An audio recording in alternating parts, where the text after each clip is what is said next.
உலகெங்கிலும் நடக்கும் முக்கிய நிகழ்வுகளை குறுஞ்செய்தி வடிவத்தில் தெரிந்து கொள்ள ஆதன் செயலியை டவுன்லோட் செய்யுங்கள். ஆதன் செயலியை டவுன்லோட் செய்ய டிஸ்கிரிப்ஷனில் உள்ள லிங்கை கிளிக் செய்யவும். சிவனை எல்லாரையும் ரீச் பண்ண முடியாதுன்றதுக்காக நந்தி பகவான்கிட்ட வேண்டணும், அவங்களுடைய வாகனத்தின் மூலமா அணுக முடியுமா சார்? கண்டிப்பாக. அது வாகனம்ங்கிறது ரொம்ப ரொம்ப இம்பார்ட்டன்ட். பிரதான தெய்வத்திற்கு கொடுக்கக்கூடிய என்ன இம்பார்ட்டன்ஸோ அதே இம்பார்ட்டன்ஸ் வந்து நம்ம வந்து எல்லாருக்குமே அந்த வாகனங்களுக்கும் நம்ம வந்து கொடுப்போம். நந்திகேஸ்வரருக்கு எல்லாருமே வந்து காதுல போய் சொல்றாங்க. அவருக்கு காதுல போய் சொல்லக்கூடாது. ஆக்சுவலா நந்திகேஸ்வரருடைய அந்த கொம்பு இருக்கு இல்லையா,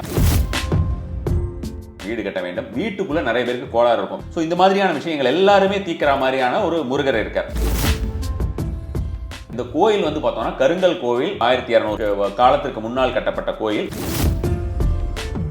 யாராவது என்ன தொல்லை பண்ணிக்கிட்டே இருக்கான் அப்படின்ற மாதிரி இந்த மயில் கிட்ட போய் சொல்லிட்டு வந்துட்டானா போதும், அதுக்கப்புறம் வேண்டியதெல்லாம் அந்த மயில் பார்த்துக்கும். மயிலுக்கு வந்து முருகரை பத்தி சொல்ல சொல்ல கேட்கறதுக்கு ரொம்ப பிடிக்குமா. அவ அசுர மயில் வேற, உடனடியாவே அது வேலையை காட்டும். ஆனா இங்க வந்து பிரதான தெய்வம் முருகர் இல்லல சார். நமக்கு பிரதான தெய்வம் சிவன் அப்படின்னு நினைத்தாலும் கூட வந்து பார்த்தோம்னா முருகரை வழிபட்டதுக்கு அப்புறம் தான் சிவன் கிட்டே போவாங்க. இந்த ஒரு பரிகாரம் என்னுடைய கஷ்டங்கள் எல்லாத்தையும் ஈஸியா மாத்திடும் அப்படின்னா அந்த மாதிரி ஏதாவது பரிகாரம் இருக்கா? எந்த ஒரு கோயிலுக்கு போனாலுமே அந்த கோயிலே வந்து எவ்வளவுக்கு எவ்வளவு தீபங்கள் ஏற்றுவதோ அவ்வளவுக்கு எவ்வளவு நமக்கு பலன் கிடைக்கும். ஆதன் ஆன்மீகம் நேயர்களுக்கு வணக்கம். தொடர்ந்து நாம ஆன்மீகத்துல நிறைய விஷயங்கள் பார்த்துட்டு இருக்கோம். ஆன்மீகத்தின் மூலமா நம்ம வாழ்க்கையை எப்படி அடுத்த நிலைக்கு கொண்டு போறது அப்படின்னு தொடர்ந்து நிறைய விஷயங்கள் நமக்காக சொல்லிட்டு இருக்காரு தாந்திரிக ஜோதிடர் வாமனன் சேஷாத்ரி அவர்கள். வணக்கம் சார். நமஸ்காரம். எப்படி இருக்கீங்க சார்? நீங்கள் தொடர்ந்து நிறைய விஷயங்கள் மக்களுக்கு தேவையான விஷயங்களாக சொல்லிட்டு இருக்கீங்க. அந்த வகையில் இன்றைக்கி நான் எடுத்துகிட்டு வந்த கேள்வி என்ன அப்படின்னு பார்த்தீங்கன்னா, சிவராத்திரி அன்னைக்கு இல்லை பிரதோஷம் அன்னைக்கு சிவனை எல்லாரையும் ரீச் பண்ண முடியாதுன்றதுக்காக நந்தி பகவான்கிட்ட வேண்டணும் அப்படின்னு ஒரு விஷயம் சொல்லுவாங்க. அந்த மாதிரி நம்ம மற்ற கடவுள்களை அவங்களுடைய வாகனத்தின் மூலமா அணுக முடியுமா சார்? கண்டிப்பாக. அது வாகனம்ங்கிறது ரொம்ப ரொம்ப இம்பார்ட்டன்ட். அதனால தான் நம்ம வந்து கடவுள் பிரதான தெய்வத்திற்கு கொடுக்கக்கூடிய என்ன இம்பார்ட்டன்ஸோ அதே இம்பார்ட்டன்ஸ் வந்து நம்ம வந்து எல்லாருக்குமே அந்த வாகனங்களுக்கும் நம்ம வந்து கொடுப்போம்னு வச்சுக்கோங்களேன். வாகனத்தை நம்ம வந்து அடைந்து விட்டாலே போதும், நம்ம வந்து பிரதான தெய்வத்தை அடைந்து விடலாம் அப்படின்ற மாதிரியான விஷயமாக தான் நீங்கள் கேட்ட கேள்விகள் கூட ரொம்பவே வந்து எனக்கு ஒரு ஆப்பர்ச்சுனிட்டி கிடைச்சது. இதில் முக்கியமான ஒரு விஷயத்தை நம்ம வந்து நேயர்களுக்கு சொல்வதற்கு, அதாவது நந்திகேஸ்வரருக்கு எல்லாருமே வந்து காதுல போய் சொல்றாங்க. அவருக்கு காதுல போய் சொல்லக்கூடாது. ஆக்சுவலாக நந்திகேஸ்வரருடைய அந்த கொம்பு இருக்கு இல்லையா, இந்த 2 கொம்புகளின் வழியாக நம்ம வந்து சிவனை பார்க்க வேண்டும். அப்படி வேண்ட வேண்டும் என்றுதான் கூறப்பட்டிருக்கிறது. இது நடுவில் யார் கிளப்பி விட்டாங்களோ என்னமோ தெரியல, எல்லாருமே வந்து போய் நந்திகேஸ்வரருடைய காதில் போய் பேச ஆரம்பிச்சிட்டாங்க. ஸோ அது மாதிரியான விஷயத்தினால் வந்து பெரிய பலன் தரப்படுவதில்லை. நந்திகேஸ்வரருக்கு பின்புறமாக நின்று அவருடைய அந்த கொம்பு வழியாக நம்ம வந்து சிவனையை பார்த்து, சிவலிங்கத்தை பார்த்து, அது நம்ம வந்து நம்மளுடைய கேள்விகளை சொன்னால், நம்மளுடைய கஷ்டங்களையோ அல்லது நம்மளுடைய தேவைகளையோ சொன்னால் அதை நிறைவேற்றி தருவார் அப்படிங்கிற மாதிரியான விஷயமாக தான் சொல்லப்பட்டிருக்கிறது. ஸோ இது ஒரு விஷயம். அடுத்ததாக வந்து பார்த்தோம்னா நம்ம நிறைய வந்து பிரச்சனைகள் அப்படின்ற மாதிரியான விஷயங்கள், கடன் ரீதியாக இருக்கட்டும் அல்லது வந்து பார்த்தோம்னா இந்த எதிரிகள் ரீதியான பிரச்சனைகள் அப்படின்னு சொல்லுவோம். இந்த எதிரிகள்னு சொல்லும்போது பார்த்தோம்னா நமக்குள்ளேயே இருக்கக்கூடிய ஒரு பொறாமையாகட்டும் அல்லது வந்து ஒரு பேராசை அப்படின்றது அது மிகப்பெரிய ஒரு எதிரி. ஸோ அது மாதிரியான ஒரு பேராசைகளாகட்டும், இந்த விஷயங்கள் எல்லாமே தீர வேண்டும் அப்படின்றதுனால இப்போ உள்ளுக்குள்ளே இருக்கக்கூடிய எதிரியாகட்டும் வெளியிலே இருக்கக்கூடிய எதிரியாகட்டும் எல்லாவித எதிர்ப்புகளுமே நமக்கு நீங்க வேண்டும் அப்படின்றதுனால. அதே மாதிரி எல்லாருக்கும் என்ன ஆசை, வீடு கட்டணும் அப்படின்ற மாதிரியான ஒரு ஆசை. வீடு கட்ட வேண்டும், வீட்டுக்குள்ளே நிறைய பேருக்கு கோளாறு இருக்கும். வீடு கட்டுறதுன்றது வீடு கட்டின அந்த இஎம்ஐல இஷ்யூஸ் இருக்கும், அல்லது வந்து வீடு கட்டினா எதிர்த்து வீட்டில் இருக்கிறவங்க சரியில்லை, பக்கத்து வீட்டில் இருக்கிற சரியில்லை, அல்லது வீட்டுக்குள்ளேயே வந்து எனர்ஜி லெவல்ஸில் ப்ராப்ளம்ஸ் இருக்கக்கூடியதாக இருக்கும், வாக்கு ரீதியான கோளாறுகள் இருக்கும். ஸோ இந்த மாதிரியான விஷயங்கள் எல்லாருமே தீக்கிற மாதிரியான ஒரு முருகர் இருக்கார். ஸோ இந்த முருகர் வந்து பார்த்தோம்னா உங்களுக்கு அசுர மயில், அதாவது முருகருடைய மயில் பொதுவாக நீங்கள் எப்படி பார்த்துருப்பீங்க? முருகருக்கு பின்னாடி வலதுபுறம் இருக்கும், வாகனமாக எதிர்புறம் இருக்கும், இல்லைன்னா ஒரு வலதுபுறத்தில் எல்லா கோயில்களிலுமே வந்து இப்படி தான் இருக்கும். ஆனால் இந்த ஒரு முருகருக்கு மட்டும் பார்த்தீங்கன்னா இடதுபுறம் மயில் இருக்கும். வலதுபுறம் இருக்கக்கூடிய மயில் அது வந்து தேவ மயில் என்றும், இடதுபுறத்தில் இருக்கக்கூடிய மயிலை வந்து அசுர மயில் அப்படின்ற மாதிரி சொல்லுவாங்க. சரி, அசுர மயில் அப்படின்னா என்னன்னு பார்த்தோம்னா, இது ஒரு வதம் செய்து முடித்த பின், முருகர்னாலே அவர் வந்து சண்டைக்காரர் தான் ஆக்சுவலாக. இன்னும் வந்து பார்த்தோம்னா கார்த்திகேயன் என்று வழிபடுவார்கள். நம்மளுடைய இது நார்த்லலாம் கார்த்திகேயன் சொன்னால் தான் தெரியணும். முருகர் அப்படிங்கிறது நமக்கு தமிழுக்கு தான், நமக்கு முருகருங்கிறது தமிழ்நாட்டில் செல்லப்பிள்ளை ஆகிட்டோம். ஸோ அப்போ அவரை பொறுத்த வரைக்கும் பார்த்தோம்னா அங்கே நார்த்லலாம் வந்து பார்த்தோம்னா கார்த்திகேயான்னு சொல்லுவாங்க, ஸ்கந்தான்னு சொல்லுவாங்க. அதாவது பெரிய பெரிய பூதகணங்களை கட்டி காப்பவர், அவர் எல்லாத்தையும் வந்து பண்ணுறவரமா முருகர் அப்படின்ற மாதிரியான விஷயமாகவும், அதே போல் வந்து பார்த்தோம்னா உங்களுக்கு வந்து எந்த விதமான ஒரு பிரச்சனை சண்டைன்னு வந்ததுன்னா போய் முன்னால் நிற்கிறது அப்படின்னு அது நம்ம வந்து ஈஸியாக ரிலேட் பண்ணிக்க முடியும். அப்பாகிட்டே சண்டை போட்டுட்டு போனவர் தான் அவர். ஸோ அது மாதிரி அவர் செவ்வாய்க்குரியவராகவும் நம்ம சொல்கிறோம். செவ்வாய் அப்படின்னாலே வந்து ஒரு மிலிட்ரிக்காரங்க, ஆமாம் வீரியமானவர்கள், ஒரு மிலிட்ரிக்காரங்களை குறிக்கக்கூடியது, ஒரு போலீஸ் மேனை குறிக்கக்கூடியது அப்படின்ற மாதிரியான ஒரு கிரகமாக தான் நம்ம சொல்லுவோம். ஈஸியாக நம்ம செவ்வாய்க்கு நம்ம வேறு எதுவும் சொல்ல மாட்டோம். இப்போ நம்ம வந்து ஒரு குரு கிரகம்னா யாராவது நம்ம வந்து ஒரு குருவோ அல்லது சுக்கிரனோ இருந்தால் மங்களகரமாக இருக்காங்க, பார்க்கறதுக்கு தேஜஸாக இருக்குது, லட்சணமாக இருக்குது, இந்த மாதிரிலாம் நம்ம ஏதாவது சொல்லிட முடியும். ஆனால் நம்ம வந்து செவ்வாய் அப்படின்னு பார்த்தோன்னா மூஞ்சியில் கடுகடுன்னு இருப்பாரு அப்படின்ற மாதிரியான விஷயமா சொல்ல முடியும். ஆனால் நமக்கு வந்து வடிவமைக்கப்பட்ட முருகர் எல்லாமே வந்து பார்த்தோம்னா அழகன் முருகன் தான். ஸோ அதனால் ஆனால் அவருக்கு அந்த குணம் வந்து இருக்கவே இருக்குது, சண்டைக்காரர் தான் அவர். ஸோ அது மாதிரி சண்டை போட்டுட்டு வந்து அங்கே அந்த கோயிலில் உட்காந்துருக்காரு. இந்த கோயில் வந்து பார்த்தோம்னா கருங்கல் கோவில், 1100 1200 காலத்திற்கு முன்னால் கட்டப்பட்ட கோயில். எந்த ஒரு சிவன் கோயில் இருக்கக்கூடிய ஒரு முருகராக இருக்காருன்னு வச்சுக்கோங்க. இந்த விஷயத்தில் பற்றி பார்த்தோம்னா நம்ம வந்து நிறைய விஷயங்களும் சொல்லலாம் இந்த கோயிலை பற்றி. இந்த கோயிலில் வந்து சத்ரு சம்ஹார திருசதி அப்படின்னு சொல்லுவாங்க. நமக்கு பொதுவாக கந்தசஷ்டி கவசம், அப்புறம் வேல்மாறன், இதெல்லாமே நம்ம ஏதாவது ஒரு விஷயம்னா நம்ம வந்து படிக்கிறது, ஒரு அர்ஜென்சினா ஏதாவது ஒரு உடனடியாக நமக்கு பலன் வரணும்னா படிப்போம். ஆனால் சத்ரு சம்ஹார திருசதி அப்படிங்கிறது வந்து பார்த்தோம்னா மிகப்பெரிய ஒரு விஷயம்னு வச்சுக்கோங்களேன். நமக்கு எந்த விதமான சத்துருக்கள் கஷ்டங்கள் இருந்தாலும், சத்துருக்கள்னு மட்டும் இல்லை, பேர் அப்படி இருந்ததுன்னா திருசதி அப்படின்னா 300 அப்படின்னு, அஷ்டோத்திரம்னா 108 நம்ம வந்து சொல்லுவோம், சஹஸ்ரநாமம்னா 1008. இது வந்து 300 விதமான ஒரு விஷயங்கள். அதாவது 6 முகத்திற்கும் ஒவ்வொரு 50 ஸ்லோகங்கள் வரும். அது மாதிரியான ஒரு ரொம்ப பவர்ஃபுல்லான ஒரு இது ஒரு ஸ்லோகம்னு வச்சுக்கோங்க. அதை ஹோமமாகவும் பண்ணலாம். இந்த கோயிலில் அந்த சத்ரு சம்ஹார திருசதி அர்ச்சனை பண்ணுறாங்க. அந்த அர்ச்சனை செய்ய யார் ஒருத்தர் இந்த கோயிலே வந்து நின்று அவங்களுக்கு வந்து அந்த அர்ச்சனை ஒன்று செய்து விட்டு போனாலும் உடனடியாக அவர்களுக்கு அந்த எந்த மாதிரியான ஒரு கடுமையான சூழ்நிலை இருந்தாலும் போயிடுது. இந்த கோயில் இன்னொரு பெரிய விசேஷம் அப்படின்னு பார்த்தோம்னா நிறைய அடிக்கிட்டே போகலாம் அப்படின்ற மாதிரியான விஷயமா இருக்குன்னு வச்சுக்கோங்களேன். இந்த கோயில் முதல்ல எங்கே இருக்குன்னு சொல்லிடுறேன். நம்ம ஈசிஆரை தாண்டின அந்த பாலாறு இருக்கு இல்லையா, இந்த பாலாறை தாண்டின உடனே நத்தம் பரமேஸ்வர மங்கலம் அப்படின்னு. ஆக்சுவலாக கோயிலில் இருக்கக்கூடிய சிவபெருமானுக்கு பேர் செண்பகேஸ்வரர். ஆனால் கூகுளில் வந்து ஜம்புகேஸ்வரர்னு இருக்கு. ஸோ ஜம்புகேஸ்வரர் நத்தம் பரமேஸ்வர மங்கலம்னு யாராவது சர்ச் பண்ணாங்கன்னா அது கிடைக்கும். நம்ம வந்து நீங்கள் சொல்கிற மாதிரி நம்ம டிஸ்கிரிப்ஷன்லையும் அதை லிங்க் பண்ணிடுவோம், யாரும் பார்த்து அவங்க தெரிஞ்சுக்கிட்டோம். ஸோ இந்த கோயிலில் இந்த மாதிரி நிறைய அதிசயங்கள் சொல்லலாம். ஒரு சிவன் கோயில் அப்படின்னு பார்த்தோம்னா பஞ்ச கோஷ்டங்கள் இருக்கும் இல்லையா. இந்த கோயிலை பொறுத்த வரைக்கும் சப்த கோஷ்டங்கள் இருக்கக்கூடியது, 7 விதமான கோஷ்டங்கள் இருக்கக்கூடிய ஒரு கோயில். அதே மாதிரி வந்து பார்த்தோம்னா இந்த கோயிலில் வந்து வாகனங்களுக்கு எந்த அளவுக்கு முன்னுரிமை, நீங்கள் கேட்டதே வந்து வாகனம் எந்த அளவுக்கு பலன் தரும் அப்படின்னு. இந்த மயில் கிட்ட போய் நம்ம வந்து விஷயத்தை ஏதாவது கஷ்டம்னா, யாராவது என்ன தொல்லை பண்ணிக்கிட்டே இருக்கான் அப்படின்ற மாதிரி இந்த மயில் கிட்ட போய் சொல்லிட்டு வந்துட்டானா போதும், அதுக்கப்புறம் வேண்டியதெல்லாம் அந்த மயில் பார்த்துக்கும். அந்த அளவுக்கு அது போய் பார்த்தாலே நமக்கு தெரியும். இதில் இன்னொரு முக்கியமான விஷயம் பார்த்தோம்னா, இந்த கோயிலில் இந்த வாகனத்திற்கு எந்த அளவுக்கு இம்பார்ட்டன்ஸ் அப்படின்றத பற்றி சொல்லும்போது, சிவன் கோயிலில் நந்தி எங்கே இருப்பார்? லிங்கத்துக்கு எதிர்க்க இருப்பார். இந்த கோயிலில் வந்து சிவனுக்கு லிங்கத்துக்கு முதுகு காமிச்சுக்கிட்டு உட்காந்துருப்பார் நந்தி, வாசலை பார்த்துட்டு இருப்பார். லிங்கத்திற்கு பின்புறம் காட்டிக் கொண்டிருப்பார். ஏன் பின்புறம் காட்டிக் கொண்டிருப்பார்னா, இங்கே வந்து சிவன் சொல்லியிருக்காரு, ஊர் மக்களை உலக மக்களை நீ காப்பாற்றுவதற்காக தான் உன்னோட வேலை, நீ என்னையே பார்த்துக்கிட்டு இருக்காத. இப்போ ஏதோ ஒரு கோயிலில் கூட நம்ம சொல்லுவாங்க இல்லை, நந்தி வந்து கொஞ்சம் வளைஞ்சு பார்த்துக்கிட்டு இருப்பாரு. அந்த மாதிரி இந்த நந்தி கிட்ட இவருக்கு சொல்லியிருக்காரு, இந்த மாதிரி உனக்கு வந்து உலக மக்களை காப்பது தான் வேலை, நான் வந்து பார்த்துக்க முடியலை அப்படின்ற மாதிரி ஏதாவது ஒரு சமயத்தில் நான் வந்து ரெஸ்ட் எடுக்கிற மாதிரி இருந்ததுனாலும் நீ வந்து துயில் எடுக்கிறதுக்கு அப்படின்னு சொல்லுவாங்க இல்லையா. இப்போ ஒவ்வொருத்தருக்கும் இருக்குது, நாராயணருக்கும் வந்து இவ்வளவு காலம் துயில் இருப்பார் அப்படின்ற மாதிரி. அந்த மாதிரியான நேரமாக இருந்தாலும் அந்த நேரத்துலையும் விடாமல் நீ வந்து உலக மக்களை காப்பாற்ற வேண்டும் என்று சொன்னதுனால அவர் வாசலை பார்த்துக்கிட்டு இருக்காராம். ஸோ அப்போ போய் பார்த்தீங்கனாலே உங்களுக்கு ரொம்ப அற்புதமாக இருக்கும், வாசலை பார்த்துட்டு உட்காந்துருப்பார் நந்தி. ஸோ இந்த கோயிலையும் வந்து இப்போ திருப்பணி நடந்து கொண்டிருக்கிறது, வெகு விரைவில் கும்பாபிஷேகம் நடக்கவிருக்கிறது. இந்த கும்பாபிஷேகம்லாம் ஆயிடுச்சுன்னா அதுக்கப்புறமெல்லாம் யாரும் போய் அங்கே பார்க்குற அளவுக்கு கூட இருக்காதுன்னு வச்சுக்கோங்களேன். அந்த அளவுக்கு கூட்டம் வர ஆரம்பிச்சிடும் இந்த கோயிலில். ஏன்னா ரொம்ப விஸ்தாரமான கோயில் தான் என்றாலும் மிக பழமையான கோயில் அல்லவா, எல்லாருக்குமே அதை பற்றி தெரிஞ்சுக்கிட்டு இருக்கு. நிறைய பேர் அந்த மயிலத்தை பற்றி தெரிஞ்சுக்கிட்டே அந்த மயிலுக்காகவே வந்து ஏகப்பட்ட பேர் வந்து பார்த்துட்டு இருக்காங்க அந்த கோயிலில். ஸோ அது மாதிரியான ஒரு விஷயமாக கண்டிப்பாகவே வந்து கோயிலோட டைமிங்ஸ் எல்லாம் பிரச்சனை கிடையாது. காரணம் என்னென்னா, கோயிலுடைய வாசலிலேயே வந்து அவர்கள் பூஜிக்கிறவர்களுடைய ஒரு வீடு எல்லாமே பக்கத்துலேயே இருக்குது. இன்கேஸ் அவங்க போயிட்டு அவங்க கோயில் டைமிங்கில் போயிட்டு அவங்க அகால நேரத்தில் போய் பார்க்கறது அவங்களுக்கு நல்லது கிடையாது.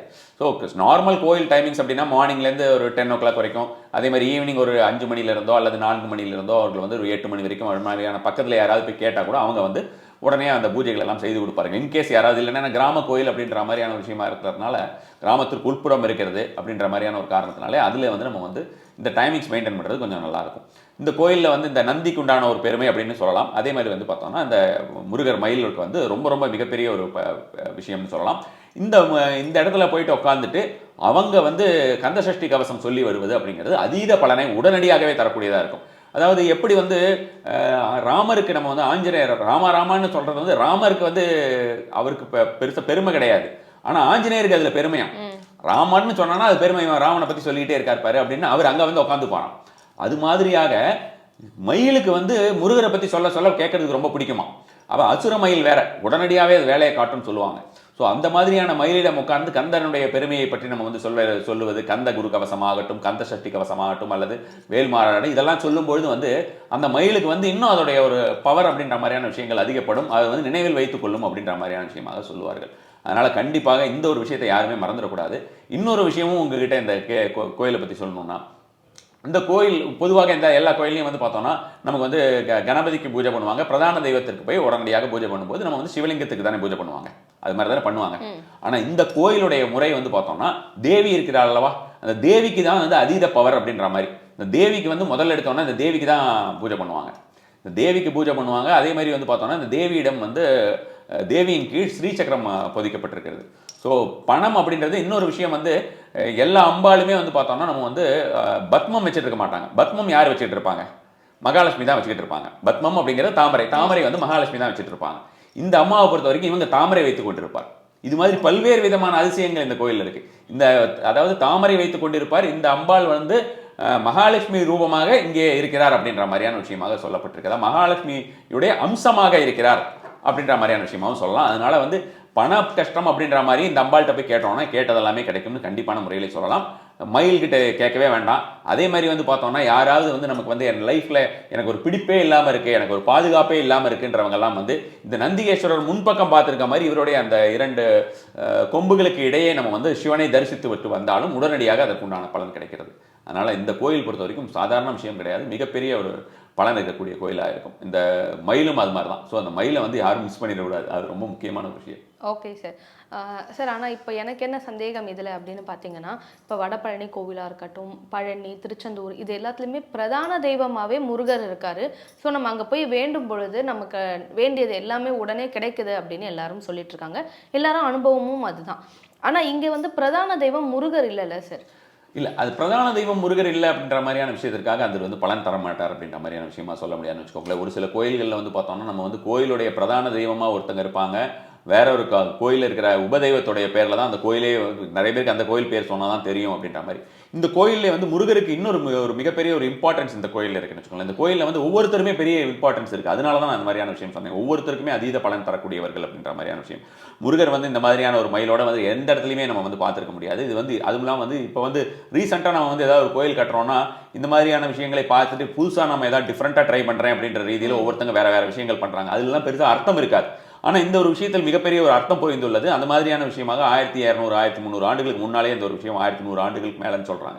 ஸோ அது மாதிரியான விஷயமாக இதை சொல்லலாம். இன்னொரு விஷயம், இந்த கோயிலில் வந்து பார்த்தோம்னா முருகர் வந்து பிரம்மாவோட சண்டை போட்டுட்டு அந்த பிரம்மரோட தொழிலை பண்ணிக்கிட்டு இருந்தார்ல, அந்த முருகர் இங்கே தான் உட்காந்துருக்காரு. ஸோ அதனால இந்த கோயில் வந்து சாதாரண விஷயம் கிடையாது. அவர் பிரம்மருடைய இதையை வந்து ஸ்டாப் பண்ணி வச்சுட்டு அவரை வந்து சிறைபிடித்தார்னு சொல்லுவாங்க. அது மாதிரி பண்ணிட்டு அவர் வந்து அந்த 2 முருகரும் பக்கத்தில் இருப்பாங்க. அதாவது இந்த முருகரையும் வழிபடலாம், அந்த முருகருக்கு வந்து தனி சன்னதி வந்து வள்ளி தேவாசனையுடன் இருக்கார், அசுரமயிலோட இருப்பார். ஸோ அந்த மாதிரியான ஒரு விஷயமாகவும் இந்த கோயில் இருக்கு. இந்த கோயில் வந்து பிரதான கோயில் அப்படின்ற மாதிரியான விஷயமாக நம்ம வந்து சிவலிங்கத்திற்கு அப்படின்ற மாதிரியான விஷயமா மட்டும் நம்ம சொல்ல முடியாது. வெறும் பேரை வைத்து செண்பகேஸ்வரர் அப்படின்னு சொல்றோம்னா காரணம் வந்து பார்த்தோம்னா அங்கே செண்பக மலர்கள் இருக்கக்கூடிய செண்பக காடுகள் இருந்திருக்கின்றன. ஸோ அந்த வனத்திலே இருந்திருக்கக்கூடியதனால் செண்பகநாதர் அப்படின்ற மாதிரி செண்பகேஸ்வரர் அப்படின்ற மாதிரியான விஷயமா சொல்லிட்டாங்க. கூகுளில் அவங்களுக்கு வந்து ஜம்புகேஸ்வரர் அப்படின்ற மாதிரி போட்டாங்க, ஜேல ஆரம்பிக்கும், ஜம்புகேஸ்வரன் போட்டாங்க. நம்ம செண்பகேஸ்வரன் தேடினா கிடைக்காது. அட் த சேம் டைம் நம்ம வந்து இதில் பார்த்தோம்னா ஈவன் அந்த நந்திக்கு கூட வந்து அவ்வளோ இம்பார்ட்டன்ஸ் இருக்குது. அதனால தான் வந்து இந்த நந்தி வந்து மிகப்பெரிய ஒரு விஷயமாகவும் ரிஷப வாகனத்திற்கு, அதே போல் வந்து பார்த்தோம்னா அந்த மயிலுக்கு உண்டான ஒரு விஷயமாக நம்ம வந்து முருகர் தனியாக அவர் வந்து அந்த கமண்டலத்தை கையில் வச்சுட்டு இருக்க மாதிரி அவருக்கு வந்து இந்த பிரம்மருடைய தொழிலை பண்ணுற மாதிரியான ஒரு விஷயமாகவும், மோட்டா கணபதினு சொல்லுவாங்க, வயிறு பெரித்த கணபதி இருப்பார் இல்லையா, அந்த கணபதி இருக்கார் இந்த கோயிலில். இந்த கோயிலில் வந்து அதனால அதே மாதிரி இம்பார்ட்டன்ஸ் அப்படின்னு பார்த்தோம்னா நமக்கு பிரதான தெய்வம் வந்து லிங்கம் அப்படின்ற மாதிரியான சிவன் அப்படின்னு நினைத்தாலும் கூட வந்து பார்த்தோம்னா முதல் எடுத்தோடனே வழிபடுறதே வந்து பார்த்தோம்னா இங்கே அம்பாளை தான் வழிபடணும். அம்பாளை வழிபட்டுட்டு முருகரை வழிபட்டதுக்கு அப்புறம் தான் சிவன் கிட்டே போவாங்க. இங்கே அப்படியே வைஸ் வர்ஸா இருக்கும். அதே மாதிரி நம்ம லைஃபும் வந்து வைஸ் வர்ஸா, நம்ம வந்து ஏதாவது கஷ்டமாக நெகட்டிவாக இருந்ததுன்னா அது பாசிட்டிவாக மாறும். அம்பாளை வழிபட்டுட்டு முருகரை வழிபட்டதுக்கு அப்புறம் தான் அங்கே வந்து சிவனுக்கே வழிபாடு செய்வார்கள்.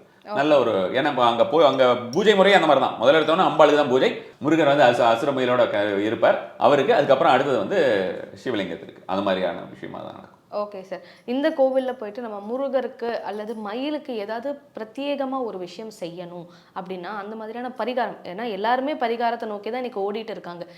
அந்த கோவில் போய் வேண்டுதல் வைக்கிறது எல்லாம் ஒரு புறம் இருந்தாலும் இந்த ஒரு பரிகாரம் என்னுடைய கஷ்டங்கள் எல்லாத்தையும் ஈஸியாக மாற்றிடும் அப்படின்னா அந்த மாதிரி ஏதாவது பரிகாரம் இருக்கா சார்? அது சின்ன கஷ்டங்கள் ஏதாவது இருக்குது அப்படின்ற மாதிரி இருந்தால் நான் சொன்ன மாதிரி ஒரு அந்த மயில் முன்னால் உட்காந்துட்டு, அதாவது அந்த முருகர் முன்னால் உட்கார்ந்து கொண்டு நம்ம வந்து கந்தசஷ்டி கவசம் படிப்பது அப்படின்ற மாதிரியான விஷயமாகவோ அல்லது முருகருடைய பெருமைகளை பாடுவது, அது மாதிரி கந்த குரு கவசம், இந்த மாதிரியான விஷயங்கள் பண்ணுறது. எந்த ஒரு கோயிலுக்கு போனாலுமே அந்த கோயிலில் வந்து எவ்வளவுக்கு எவ்வளவு தீபங்கள் ஏற்றுவதோ அவ்வளவுக்கு எவ்வளோ நமக்கு பலன் கிடைக்குங்கிறது. இந்த மாதிரி இதெல்லாம் வந்து சாதாரணமாக செய்யக்கூடிய ஒரு விஷயம்னு வச்சுக்கோங்களேன். சின்ன சின்ன பிரச்சனைகள்லாம் இதனாலேயே நமக்கு வந்து சரியாக போயிடும். கொஞ்சம் எனக்கு பெரிய பிரச்சனையாக இருக்குது அப்படின்னு நினைக்கிறவங்க வந்து அந்த கோயிலில் அவங்க வந்து முதல்ல வந்து அப்பாயின்மெண்ட் ஃபோன்லேயே ஏதாவது ஃபிக்ஸ் பண்ணிக்கலாம், இல்லை நேரில் போயிட்டு கூட ஃபிக்ஸ் பண்ணிட்டு வரலாம். அது மாதிரி ஃபிக்ஸ் பண்ணிவிட்டு ஒரு அர்ச்சனை, அதாவது சத்துரு சம்ஹார திருசதி அர்ச்சனை மாதிரி அவங்க வந்து அதுக்கு வேண்டிய பூக்கள் எல்லாம் வாங்கி கொண்டே கொடுத்துட்டோ அல்லது அவங்ககிட்டே வந்து அதெல்லாம் போட சொல்லியோ பண்ணினாங்கன்னாலும் அதிகப்படியான ஒரு பலன் தரக்கூடிய ஒரு விஷயமா இருக்கும். இதெல்லாம் விட பெரிய ஆப்பர்ச்சுனிட்டி இப்போ வந்து செவ்வாய் ரீதியான கடவுள் அப்படின்னு சொல்லும்போது பார்த்தோம்னா நம்ம வந்து ருணரோக சத்ரு அப்படின்ற மாதிரி நம்ம வந்து சொல்கிறோம் இல்லையா. அப்போ ருணரோகம் யாராவது பெரிய அளவில் நமக்கு வந்து உடம்பு தீராத வியாதியாக இருக்குன்னோ அல்லது வந்து பார்த்தோம்னா நம்ம வந்து வீடுகாரர்கள் மனைகாரகன் தான் வந்து செவ்வாய். அப்போ அந்த மனைகாரகன் அப்படின்னு எனக்கு வந்து மனையில் ஏதாவது பிரச்சனைகள் இருக்குது அல்லது எனக்கு பெரிய அளவில் எனக்கு மனைகள் விற்க வேண்டும், ரியல் எஸ்டேட் இந்த மாதிரியான விஷயங்களெல்லாம் நினச்சிட்டு இருப்பாங்க இல்லையா, அவங்களுக்கெல்லாம் ஏதாவது நடக்கணும் அப்படின்னா அவங்களுக்கு நல்ல ஆப்பர்ச்சுனிட்டி என்னன்னு பார்த்தோம்னா இப்போ வந்து கோயில் திருப்பணி நடந்து கொண்டிருக்கிறது. அந்த திருப்பணியில வந்து பார்த்தோம்னா நம்ம கூட அங்கே இருக்கக்கூடிய பலிபீடங்கள்லாம் நம்ம தான் பண்ணி கொடுத்துருக்கோம், பலிபீடம் பண்ணி கொடுத்துருக்கோம். அங்கே வந்து இந்த கோயிலை சுற்றி முக்கியமான இன்னொரு விஷயம் என்னன்னு பார்த்தோம்னா பஞ்சபூதங்கள் வழிபட்ட லிங்கங்கள் வந்து இந்த கோயிலை சுற்றி கிடைத்திருக்கிறது. அந்த லிங்கங்களுக்கு எல்லாமே வந்து பார்த்தோம்னா ஷெல்டர் இல்லாமல் இருந்தது. அந்த கோயிலுக்கு எல்லாத்தையும் அவர் தனிப்பட்ட முறையில் இருந்தார். அவருக்கு வந்து தனித்தனியாக இப்போ ஒரு இடமும் ஷெல்டர் வச்சாச்சு. ஜேஷ்டா தேவி இருக்கிறார், அவருக்கும் ஒரு ஷெல்டர் போட்டு கொடுக்கும், அவருக்கு தனிப்பட்ட முறையில் ஒரு இடம் வைத்திருக்கிறோம். ஸோ அப்போ வந்து இந்த முருகருக்கு வந்து தனி சன்னதியாக கட்டி கொண்டிருக்கிறார்கள். அந்த சன்னதிக்கு கட்டுறதுக்கு இவங்க ஏதாவது போய் ஹெல்ப் பண்ணாங்க. அதாவது பொதுவாகவே இந்த மாதிரியான ஒரு கோயில்கள் நடக்கும்பொழுது அது கட்டுறதுக்கு நம்ம எந்த அளவுக்கு ஹெல்ப் பண்ணுறோமோ அந்த அளவுக்கு நம்மளுடைய குடும்பமும் சரி நம்மளுடைய வாழ்க்கையும் தழைத்தோங்கும் அப்படின்ற மாதிரியான விஷயம் அதை கண்கூடாகவே நம்ம பார்க்கலாம். ஏன்னா இதெல்லாம் வந்து நமக்கு காலங்காலமாக இருக்க போகிறது. ஒரு மனித வாழ்வு அப்படின்னு பார்த்தோம்னா அதிகபட்சமாக நம்ம வந்து 100 வயசு வரைக்கும் கூட சொல்ல முடியும், அதுக்கு மேலே நம்ம சொல்ல முடியாது. ஆனால் இந்த கோயில்கள்லாம் பாருங்கள் 1200 வருஷம் 1300 வருஷமாக இருக்கக்கூடிய கோயில்களாக இருக்கின்றன. அப்போ இதுக்கு அடுத்தது நம்மளோட ஒரு 7-8 சந்ததிகளோ அல்லது 10-12 சந்ததிகள் வரைக்கும் நம்ம சொல்லிடலாம் இல்லையா. சந்ததிகள் எல்லாமே அந்த சந்ததிகள் எல்லாமே நல்ல ஒரு நம்ம செய்யக்கூடிய ஒரு சின்ன விதை வந்து அது ஒரு ஆலமரமாக ஒரு விருட்சமாக கண்டிப்பான முறையில் இருக்கும். Okay sir. இன்னைக்கு நீங்கள் சொன்ன முருகர் வந்து நமக்கு என்ன கஷ்டம் இருந்தாலும் எதிரி தொல்லை அப்படின்னாலே நம்ம எல்லாருக்கும் வராகி அம்மன் தான் சார் ஞாபகம் வரும். முதல் முறையாக வராகி அம்மனுக்கு பதிலாக எதிரி தொல்லை இருக்குது, ஆனால் நான் வந்து ரொம்ப சாதுவான ஒரு கடவுளை வழிபடணும் அப்படின்னு நினைக்கிறவங்க எல்லாருமே இந்த முருகரையும் மயிலையும் அணுகுனா அவங்களுக்கான பிரச்சனைகள் எல்லாமே தீரும். இன்னைக்கு நீங்கள் சொன்ன இந்த விஷயம் வந்து எங்களுடைய சப்ஸ்கிரைபர் எல்லாருக்குமே வந்து ரொம்ப பயனுள்ளதாக இருக்கும் சார். ரொம்ப நன்றி. நமஸ்காரம்.